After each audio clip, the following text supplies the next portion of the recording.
Hey guys, welcome back to our urban homestead. Welcome back to the kitchen. And I am finally doing another canning video. So April has requested some navy bean soup. She wanted some to take to work for lunch. I did not have any on the pantry shelf. So I'm going to make a year's worth for our family of navy bean ham soup. So I have the goat out for those of you who don't know.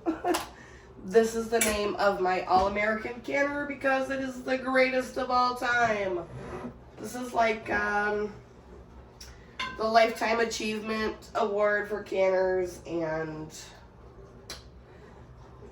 well, I think I've earned it. So, and this was my Christmas present. I'm using the cold canning method. So I'm going to fill this up with 3 quarts of water. I'm going to be doing 16 pints of bean soup. Alright, so my 3 quarts of water are in the canner. I'm going to set that on the stove. And then we're going to get into what's going in to these pint jars. So I'm only going to be adding a 1/3 cup of raw beans to each of these pints. I'm using navy beans.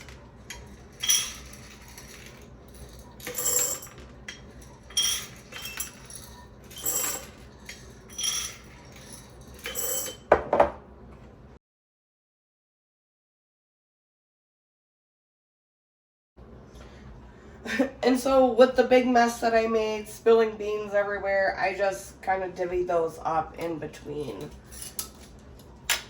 the jars. Now I'm going to add some of my dehydrated carrots to each one. Maybe a 1/2 tablespoon to each one, because these will rehydrate very well.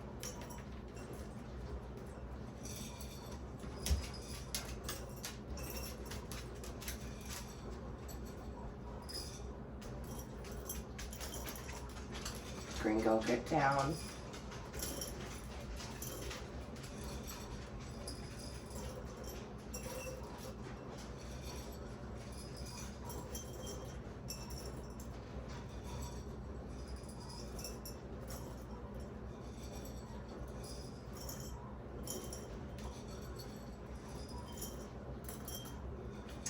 And I do the no soak method.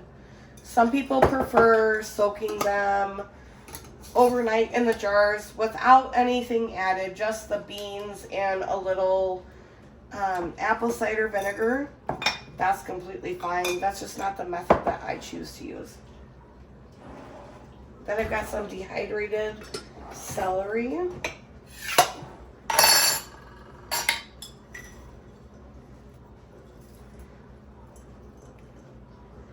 Maybe a teaspoon.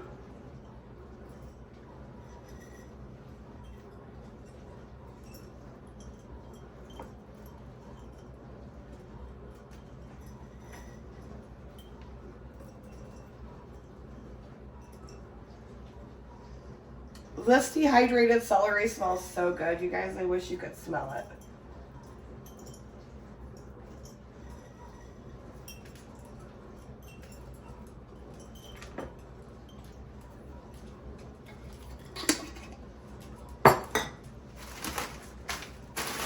And then I have just some frozen onion.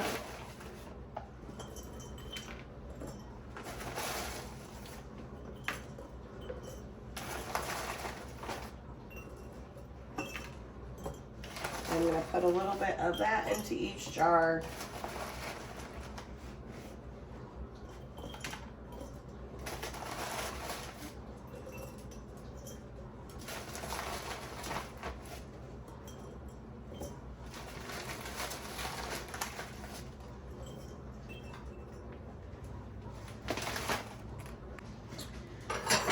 So then you can use water, but I'm going to use some of my canned chicken stock.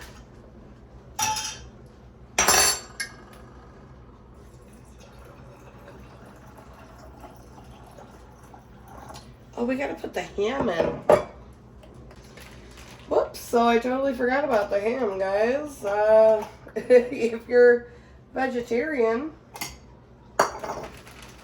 you know, well, I guess vegetarians wouldn't use chicken stock, would they? So I'm just putting some of this chunked ham.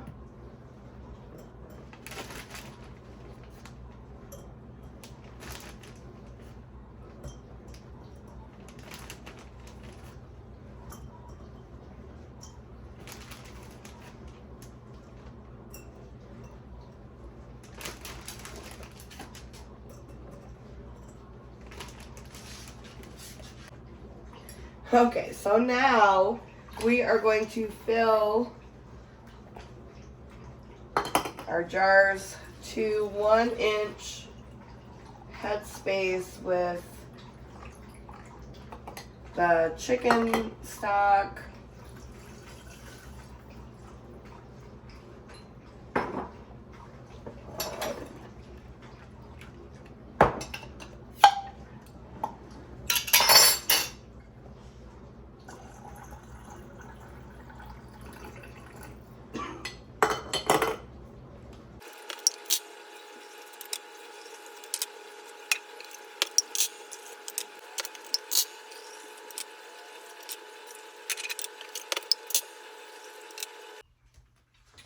All right, so I have just a little bit in this pint. I'm not gonna obviously open up another quart of chicken stock, but we also might need this because we need to debubble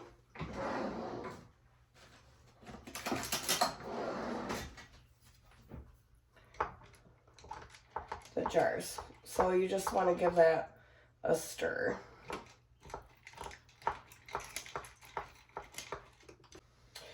Okay, so since I've debubbled, you can see, well, maybe you can't, but some of them need topped up just a little bit. So I'm going to do that with the water.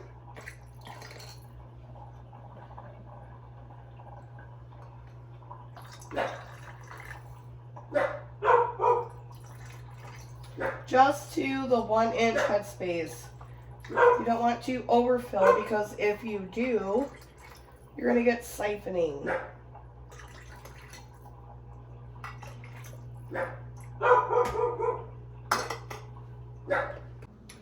Then I have a clean, damp paper towel, and I'm going to wipe the rim very thoroughly. I am, of course, using my 4 jars lids. And I'm getting all of these wiped and lidded.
I'm going to put the rings on fingertip tight.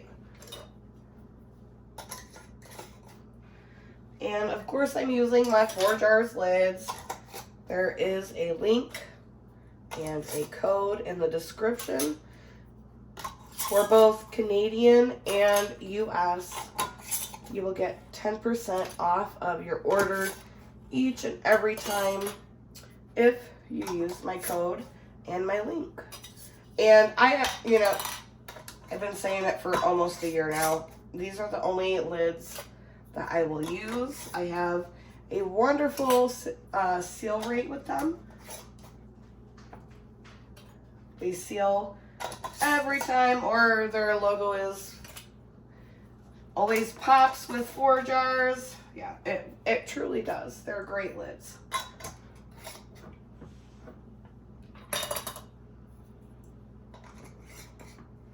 All right, finger tight. We're gonna get these into the canner.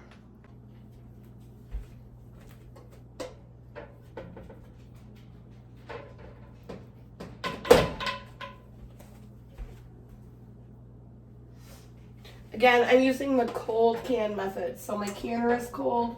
Everything I'm putting in the canner is cold. Uh-oh, looks like I missed one ring.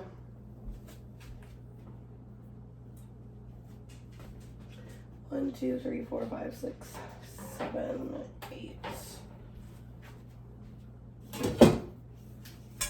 Then I'm going to double stack.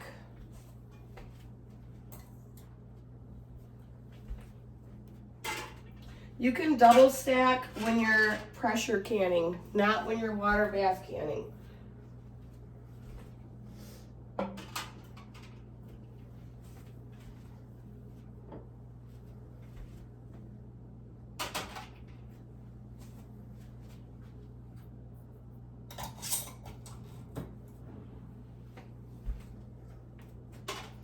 And this will last us literally the whole entire year.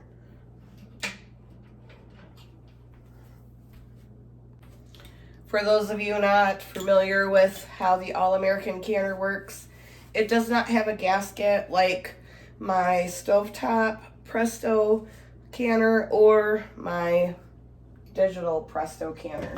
So you have to lubricate the sides with just a light coating. I use olive oil. Some people use coconut oil. Some people use Vaseline. Really, whatever you want to do. As long as you have a light coating.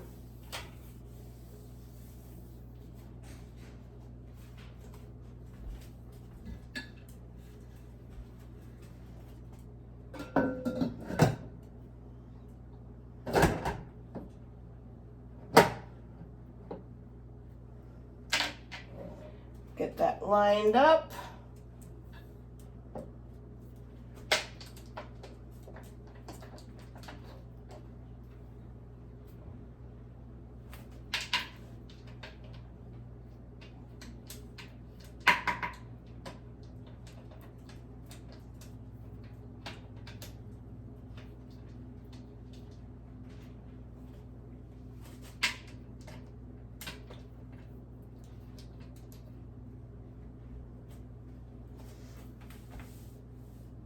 And just kind of like want to eyeball it, make sure it looks all level. And then what I'm going to do is turn it because the spout is here and I don't want the steam going up underneath my microwave.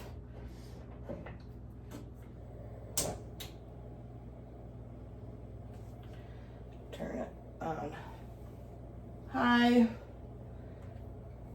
Give everything a nice little crank down.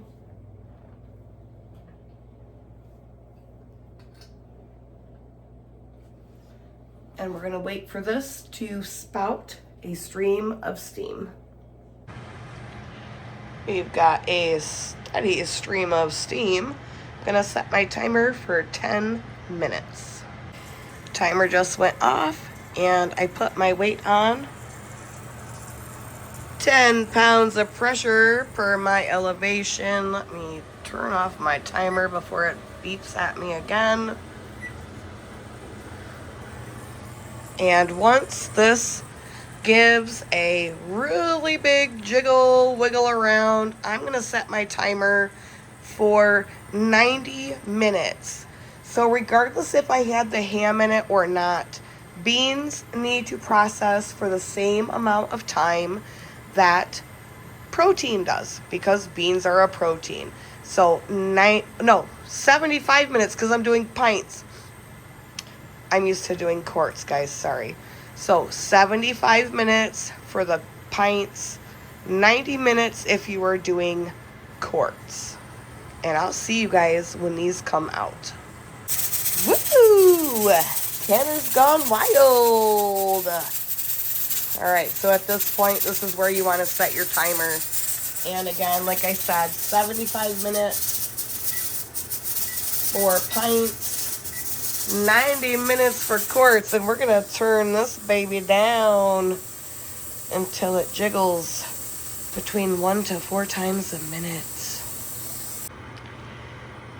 The canning process is finished. I'm going to let the jars sit here for maybe 10-15 minutes before I pull them out. All right, I just took them out of the canner. Oh, can you hear the pings?